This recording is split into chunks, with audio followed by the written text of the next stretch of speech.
suku keluarga Wayu, ada seorang gadis perawan bernama Jaida baru selesai dipingit sesuai adat mereka demi sebuah martabat dan rahmat. Ibunya yang bernama Ursula menasehati Jaida agar mencari calon suami yang dapat mengangkat harkat derajat keluarga. Digelarlah ritual pelepasan pingitan yang cukup banyak dihadiri warga. Di tengah penonton ada seorang pemuda bernama Rapayet yang sudah lama jatuh cinta kepada Jaida. Ia bertekad ingin menikahinya. Jaida memulai ritual dengan sejenis tarian yang dimana ia harus berlari dengan langkah kecil mengejar adiknya yang berlari ke arah belakang.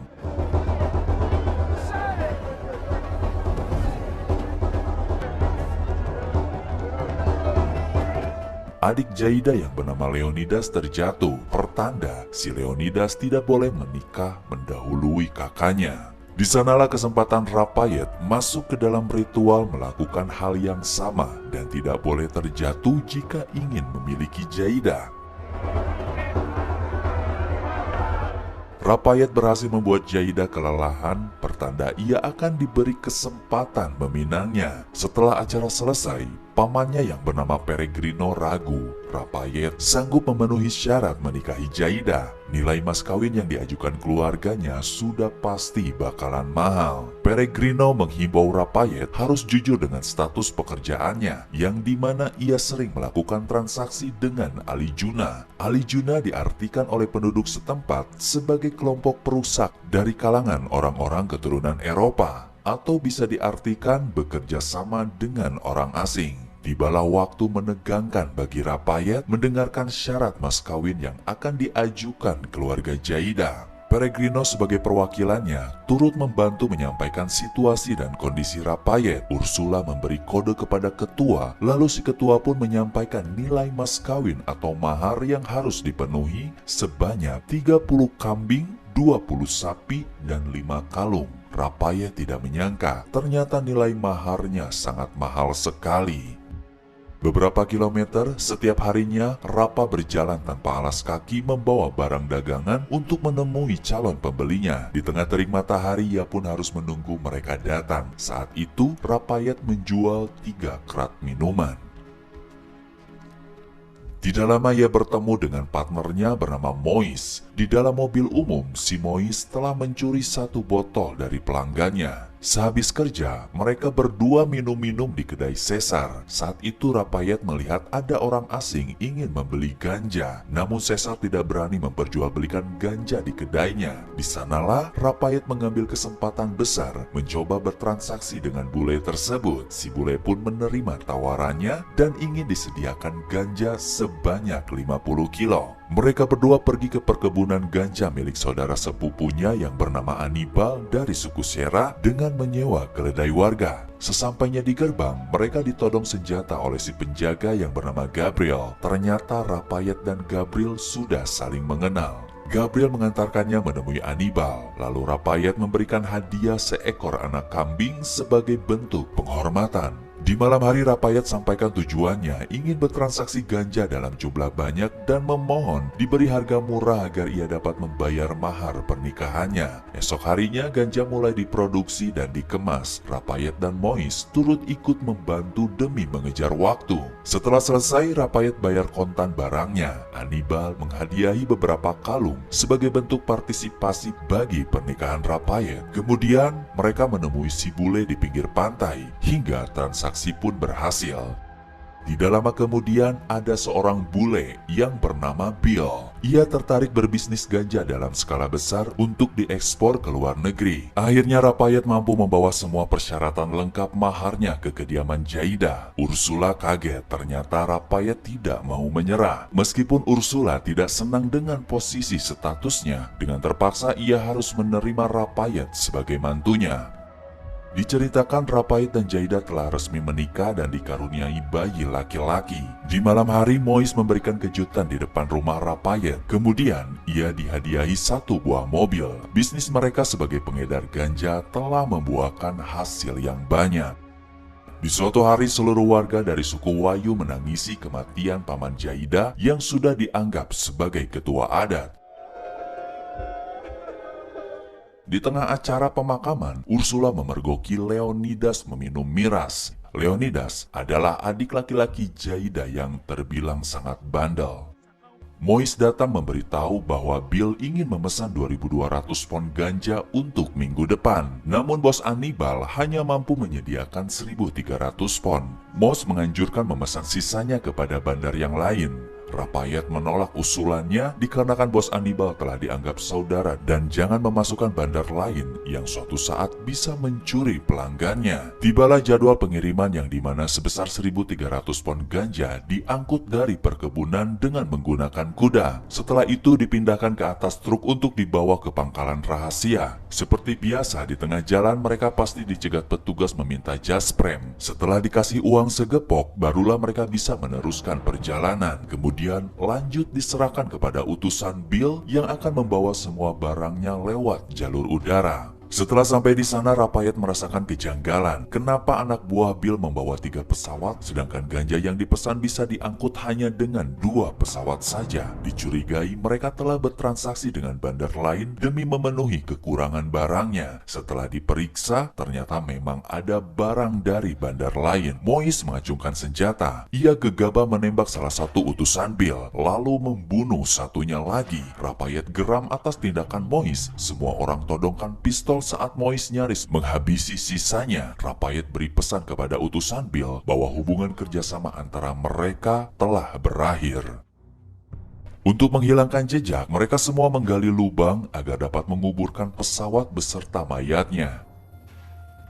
Kemudian Rapa laporkan kejadiannya di hadapan Anibal, Ursula, dan Paman Peregrino. Anibal tidak berkomentar banyak, namun di sana Ursula menginginkan agar Rapayet segera menyingkirkan Mois. Malam harinya Rapayet dan Peregrino mendatangi Mois yang sedang hura-hura di dalam klub, seolah dia tidak merasa bersalah atas tindakannya yang membuat bisnis mereka hancur. Di tengah kerumunan, Rapayet memecat si Mois dengan alasan dia telah menumpahkan darah orang asing di tanah suku Wayu yang seharusnya si Mois itu dihukum mati. Namun Rapayet hanya meminta supaya Mois segera pergi menjauh dan jangan coba-coba melakukan bisnis di area yang telah menjadi milik Rapayet. Rapa kembali menjalankan bisnisnya. Seperti biasa, ia menunggu kiriman barang turun dari gunung untuk dinaikkan ke atas truk. Anehnya, kiriman tidak kunjung datang. Membuat Rafa curiga, ia langsung tancap gas menyusul TKP. Benar saja, di tengah jalan, ia menyaksikan anak buah Anibal telah dibantai seseorang. Rapa perintahkan asistennya segera memberitahu Anibal dan keluarga korban. Menjelang subuh, datanglah Anibal membawa para istri korban yang langsung histeris menyaksikan pembantaian tersebut. Rapa yakin Moislah dalang di balik pembunuhannya. Tidak menunggu lama, ia datangi si Mois yang saat itu sedang bergenjot ria. Rapa sudah tidak ragu menarik pelatu menghabisi si Mois. Akhirnya persahabatan mereka hancur setelah larut menikmati kekayaan atas bisnis haram yang telah mereka bangun bersama-sama. Sepulangnya dari membunuh, Rapa yang masih penuh dengan noda darah menghampiri istrinya yang pada saat itu baru melahirkan anak kedua mereka. Ia dilarang masuk dan menyentuh anaknya yang kali ini berkelamin perempuan. Ursula tahu Rafa telah membunuh Mois. Untuk langkah selanjutnya, kematian Mois harus segera dilaporkan kepada Anibal agar ia mau bekerja sama lagi dengan Rafa. Ursula dan si paman ikut datang mendampingi Rafa menghadap Anibal. Awalnya Anibal menolak berbisnis lagi dengan Rafa. Demi kerukunan antar suku, ia mau bekerja sama lagi dengan syarat harganya dinaikkan menjadi 100 peso per pon. Rafa terpaksa menyetujui permintaannya daripada harus kehilangan sumber pendapatan. Berselangnya waktu, di tahun 1979, Rafa akhirnya mampu mengangkat derajat keluarga dan memiliki istana megah di tengah gurun atas bisnisnya menjadi pengedar ganja. Putra laki-lakinya pun telah beranjak dewasa. Hari itu ia sedang mengikuti lomba balap kuda. Namun tidak mampu memenangkan perlombaannya. Leonidas tumbuh menjadi pemuda arogan. Ia dengan seenaknya sering intimidasi orang lain agar mengikuti segala kemauannya. Rafa suruh anak buahnya kawal si Leonidas, namun ia sulit dihentikan. Terpaksa Ursula turun tangan langsung merebut pistolnya. Jaida sering mengalami mimpi buruk. Setelah mendapatkan kemewahan dari bisnis suaminya, justru ia semakin khawatir dan sulit dapatkan ketenangan tinggal di dalam istana megah tersebut. Kemudian Paman Peregrino datang memberi kabar bahwa ia telah diundang Anibal untuk menghadiri acara adat yang sedikit mengerikan, menggali kembali makam saudara Anibal, lalu tulang belulangnya dibersihkan. Semua keluarga datang ke acara tersebut. Rapa menghadiahi 10 senjata api bersertifikat sebagai hadiah penghormatan bagi Anibal. Dimulailah acara dengan mengeluarkan peti dari kuburan, kemudian membersihkan tulang belulang mayat yang dilakukan oleh anak gadisnya Anibal yang bernama Victoria.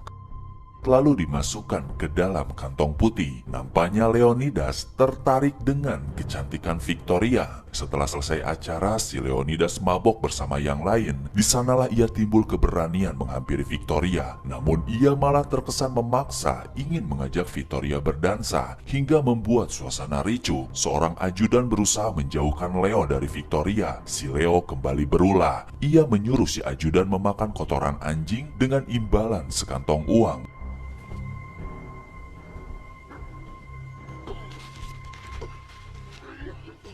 Semata-mata bermaksud ingin menunjukkan di hadapan Victoria bahwa ia memiliki power yang dapat membeli harga diri orang lain. Akibat ulahnya si Leo yang berani mengganggu anak perempuan Anibal, maka sudah dipastikan pertanda buruk akan menimpa seluruh keluarga Rapayet. Esoknya suruhan Anibal datang ke rumah Rafa. Anibal ingin meminta ganti rugi atas kelakuan si Leo terhadap putrinya. Ia ingin 2 mobil, 10 keledai, dan menyuruh si Leo untuk bekerja di ladangnya Anibal. Mendengar itu si Leo todongkan pistol. Ursula malah mendukung Leo membunuh orang tersebut. Untungnya Rafa hentikan tindakan Leo. Jaida berharap seluruh keluarganya mau meminta maaf kepada Anibal yang telah tersinggung akibat kelakuan si Leo demi menghindar peperangan.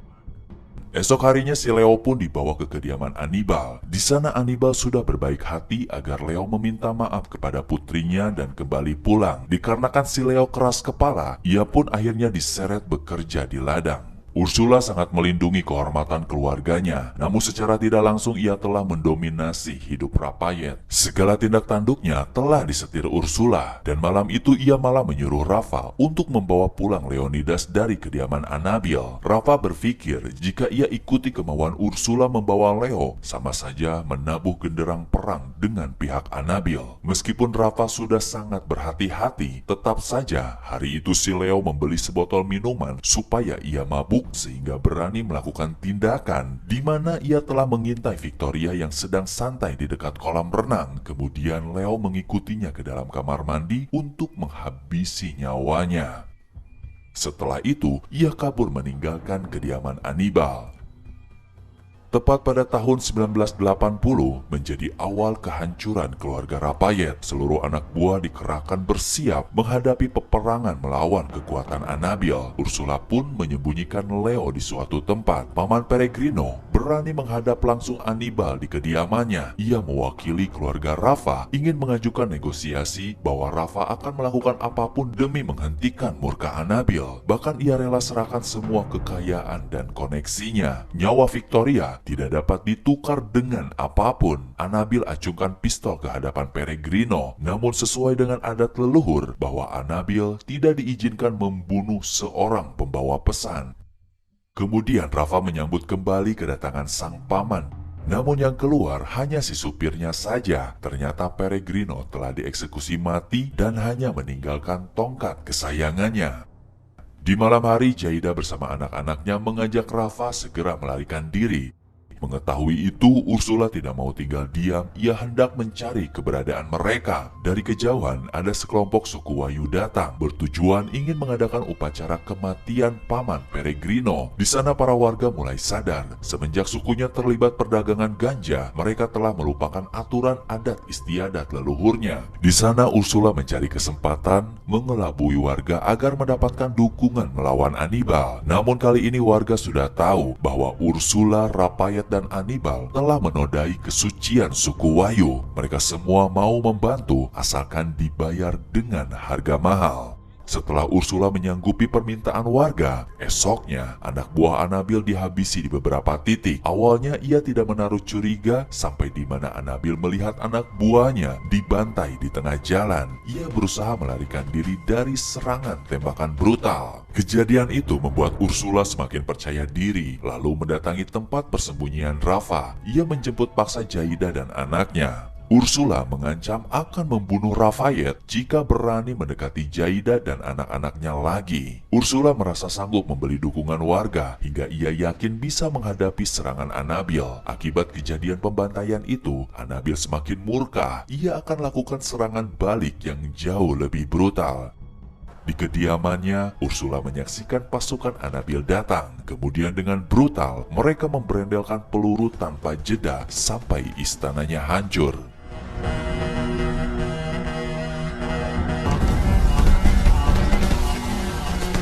Setelah kejadian naas tersebut, ternyata putra laki-laki Rafa telah diculik ke tempat Anabil.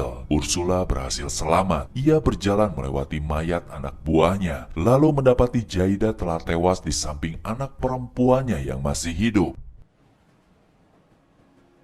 Ursula menyuruh si anak segera melarikan diri dengan dibekali sekantong uang ke tempat di mana Leonidas disembunyikan dan jangan pernah kembali lagi. Namun sesampainya di sana, kondisi si Leonidas sedang sakau. Si anak pun kembali pergi berlari ke tempat lain.